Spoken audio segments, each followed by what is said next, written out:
Hello বন্ধুরা, good morning. এই যে এখন জাস্ট আমি উঠলাম ঘুম থেকে, ঠাকুর প্রণাম করলাম। চলো अब যাই, পর্দাও হাঁটালাম, দেখি কি করা যায়। একটু ওয়াশরুমে যে জল ভরে নিলাম, জল ভরে ভাবছি একটু ঘর দুটো মুছে নেব। ঠাকুর ঘরে গেলাম, আগে ঠাকুর ঘরে একটু জল মুছে নেব।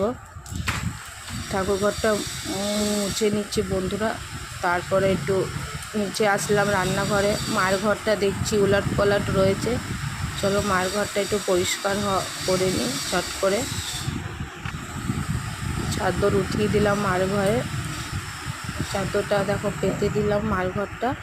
মা বসেছে, তব তক আমি গেলাম আবার মায়ের ঘরটা ঝাড়ু দিয়ে দিলাম। ঝাড়ু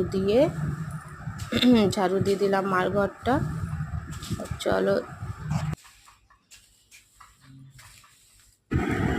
ঝাড়ু দিয়ে দিই বন্ধুরা। ঝাড়ু দেওয়া পরে দেখো কুড়া আছে, কুড়াটাকে রেখে দিলাম নিচে, কুড়াওয়ালা এসে নিয়ে নেবে। গ্যাসটাকে মুছে নিই বন্ধুরা, গ্যাস মুছে নিলাম। আমি ভাবলাম কি একটু চা ভাবলাম মায়ের জন্য চা বানাবো।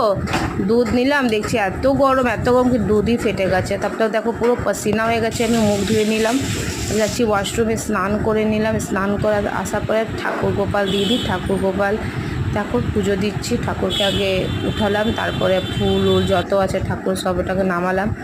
গেছি ছাদে দেখলাম সব ঠিক আছে। ঠাকুরের ফুল নিয়ে নিলাম। ভাবলাম পুজোটা দিয়ে ফেলি। পুজোটা করে নিই, দিয়াবাতি জ্বালিয়ে দিচ্ছি। পুজোটা হচ্ছে এখানে, পুজো করে নিলাম বন্ধুরা। পূজার পর নিশ্চিন্ত আমি অন্য কাজ করতে পারি, এই কারণে আগে পুজোটা আমি সেরে নিলাম। ঠাকুর সকালে উঠেই চলো পুজোটা সাওয়ার পরে আবার আসলাম আমার ঘরে। দেখো আমার ঘরে হালত কি, আমার বর এখন দোকানে যাবে, গুছিয়ে নিলাম। আর গোছানোর পরে যাব নিচে, দেখি নিচে আর কি কাজ আছে। একটু মাছকে দেখে নিলাম, আমার ঘরে মাছ আছে, মাছটাকে একটু দেখে নিলাম ভালো মতন।